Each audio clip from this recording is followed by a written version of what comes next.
കൂത്താട്ടുകുളം നഗരസഭ അധ്യക്ഷയായി CPM വിമത കൌൺസിലർ കലാരാജു തിരഞ്ഞെടുക്കപ്പെട്ടു. UDF സ്ഥാനാർത്ഥിയായാണ് കലാരാജു മത്സരിച്ചത്. 12 വോട്ടുകൾക്കെതിരെ 13 വോട്ടുകൾ നേടിയാണ് UDFന് വേണ്ടി കലാരാജു ഭരണം പിടിച്ചത്. നഗരസഭ മുൻ അധ്യക്ഷ വിജയശിവനായിരുന്നു LDFന് വേണ്ടി അധ്യക്ഷ സ്ഥാനത്തേക്ക് മത്സരിച്ചത്. മനസാക്ഷിക്കനുസരിച്ച് പ്രവർത്തിക്കുമെന്ന തെരഞ്ഞെടുപ്പിന് പിന്നാലെ കലാരാജു പ്രതികരിച്ചു. മാസങ്ങൾക്ക് മുമ്പാണ് പാർട്ടി അംഗവും CPM കൌൺസിലറുമായിരുന്ന കലാരാജു ആഭ്യന്തര പ്രശ്നത്തെ തുടർന്ന് പാർട്ടിയുമായി തെറ്റുകയും കൂറുമാറുകയുമായിരുന്നു. പിന്നീട് നടന്നത് നാടകീയ സംഭവങ്ങളാണ്. കലാരാജുവിനെ തട്ടിക്കൊണ്ടുപോയി എന്ന വിഷയം ഉയർന്നു വന്നതിന് ശേഷം വലിയ വിവാദങ്ങളാണ് ഉണ്ടായത്.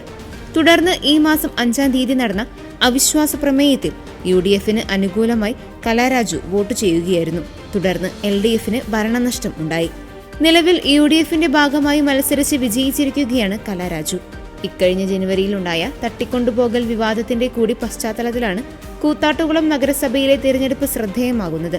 അന്ന് LDF ഭരണസമിതിക്കെതിരെ UDF കൊണ്ടുവന്ന അവിശ്വാസ പ്രമേയം ചർച്ച ചെയ്യാനിരിക്കെ യോഗത്തിനെത്തിയ കൌൺസിലർ കലാരാജുവിനെ തട്ടിക്കൊണ്ടുപോയി. പിന്നാലെ സംഘർഷത്തെ തുടർന്ന് കൌൺസിൽ യോഗം ചേരാനായില്ല. കലാരാജുവിനെ വൈകിട്ട് മോചിപ്പിക്കുകയും സംഭവവുമായി ബന്ധപ്പെട്ട് 2 CPM പ്രവർത്തകരെ അറസ്റ്റ് ചെയ്യുകയും ചെയ്തു.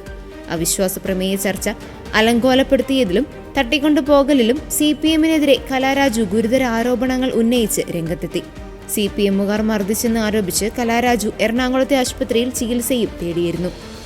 ഇതിന്റെ ബാക്കിയായാണ് ഈ മാസം ആദ്യം നഗരസഭയിൽ UDF വീണ്ടും അവിശ്വാസ പ്രമേയം കൊണ്ടുവന്നത്.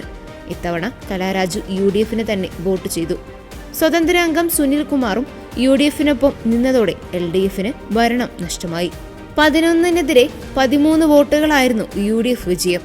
LDF മുന്നണിക്ക് ഭൂരിപക്ഷമുണ്ടായിരുന്ന ഭരണസമിതിയാണ് അന്ന് പരാജയം ഏറ്റുവാങ്ങിയത്. 25-അംഗ കൌൺസിലിൽ LDF 13, UDF 11, സ്വതന്ത്രൻ 1 എന്നിങ്ങനെയായിരുന്നു കക്ഷിനില.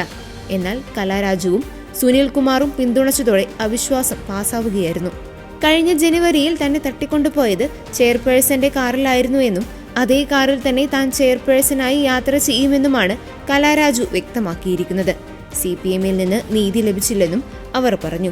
പൊതുപ്രവർത്തകരിൽ നിന്ന് ഉണ്ടാകാൻ പാടില്ലാത്ത പെരുമാറ്റങ്ങളുടെ ഭാഗമായാണ് കലാരാജുവിനെ മാറ്റി നിർത്തിയിരിക്കുന്നത് എന്നാണ് CPM നിലപാട്.